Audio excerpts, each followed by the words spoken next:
Hey, welcome back. I'm Erica Bell. Let's talk about 5 more quick and easy places for you to declutter. These places will take you hopefully less than 15 minutes. Easy peasy. If you have more time than that, do more than one, okay? If you miss it, this is kind of a part 2. I did 5 places earlier that you can catch right here. If so, in case you missed it, check that out.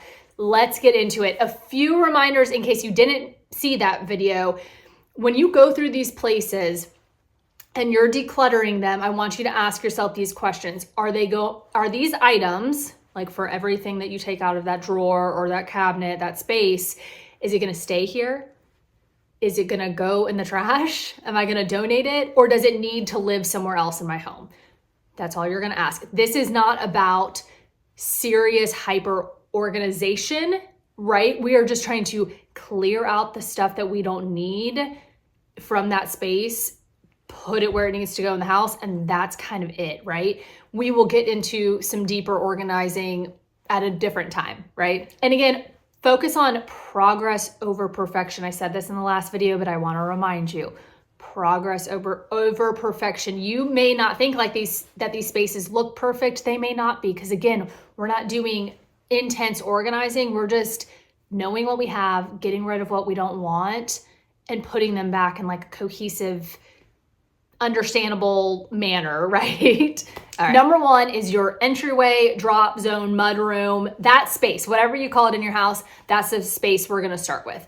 First things first, get rid of any trash that's in there. This is always the easiest thing to do. The first thing I always suggest to do, get that kind of stuff out there. Also, get rid of the stuff that's out of season or you're no longer using often. Say your kids played a sport last semester, but they don't play that sport this semester. They had chess club last semester, they're not in it this semester. You get the picture. Those items don't need to be there, but somehow, they usually just stay there, right? Because we used it for the last group meeting and then we just didn't put it away because we just have always kept it there because that's where it's convenient, right? So those items, out of season coats, this, that, and the other, shoes that don't need to live there. Now listen, my kids have to wear tennis shoes to school every single day. I don't need to necessarily put their shoes in their closet every day. I'm totally fine with it staying in that mudroom, that drop zone entryway. It's easiest for me that way, right? It's easiest for them that way. But that's gonna depend on what's easiest for you and how much you want to keep there. When it's the weekend and your kids wear different shoes, all of those shoes can return to their closet, right? They don't need to stay in that drop zone because you're not using them every day. Or if you're like me and you live in Florida and one day we're getting snow, literally snow, and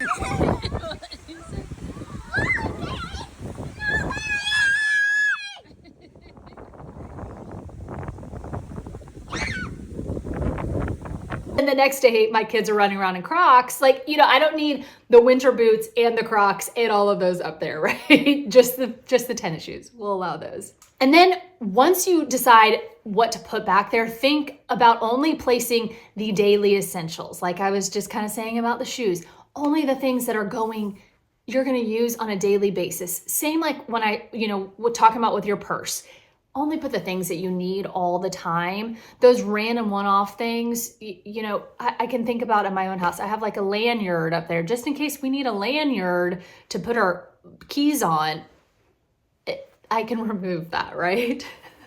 And then if you have more than one area in your home that is a drop zone, I'm going to highly, highly, highly recommend that you consolidate this.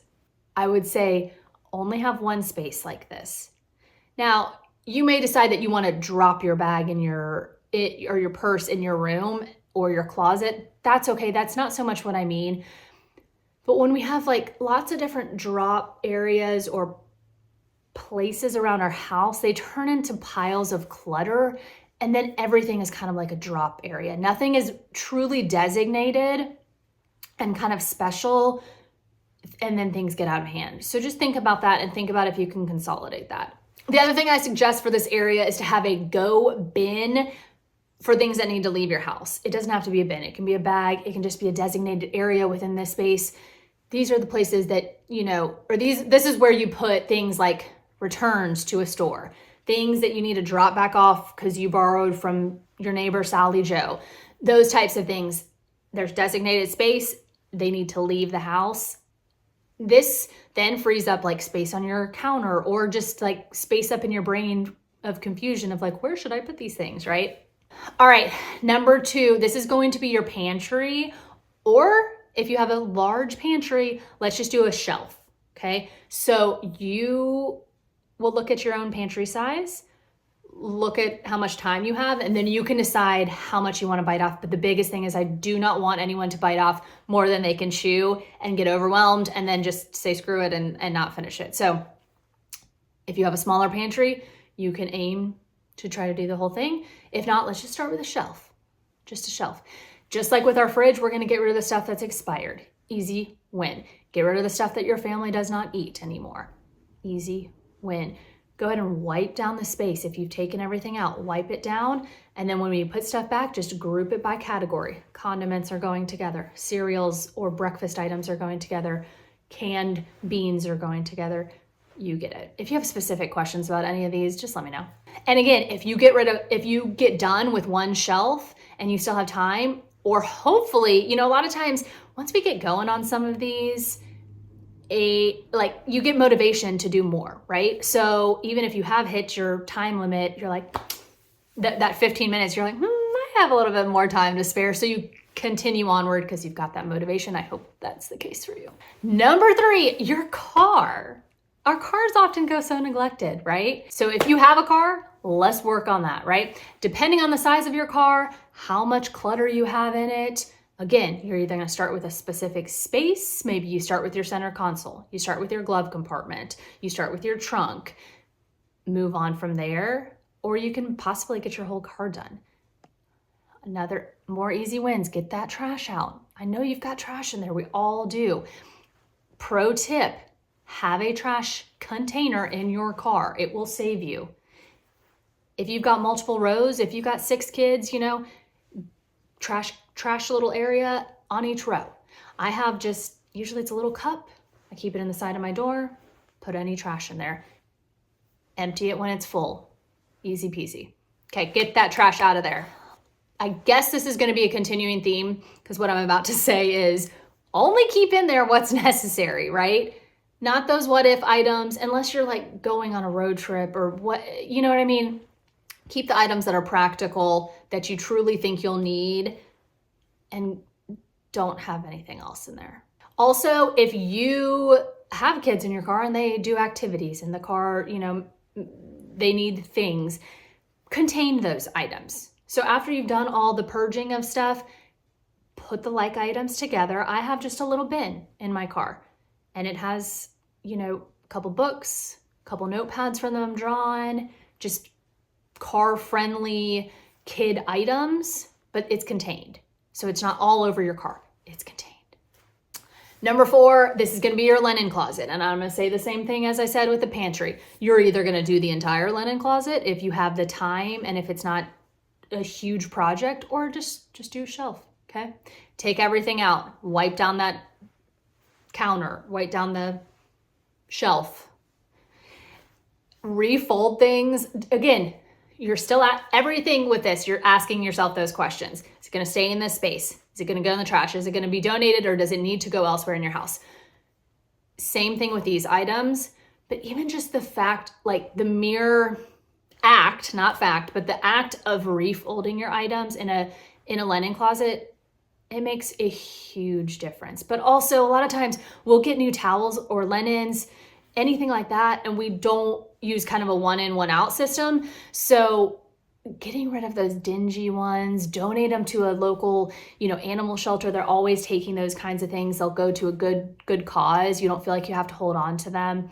Yeah, sure, keep a couple rags, those types of things, but we don't need all of our grimiest linens anymore if we get new ones. And number 5, under your kitchen sink.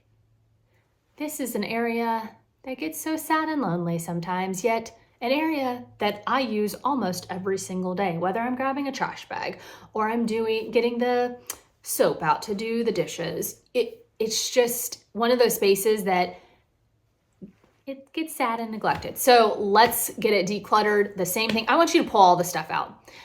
It's hard to not, especially in this space, because you're kind of crouched down, pull it all out. Pull it all out. Ask yourself those questions.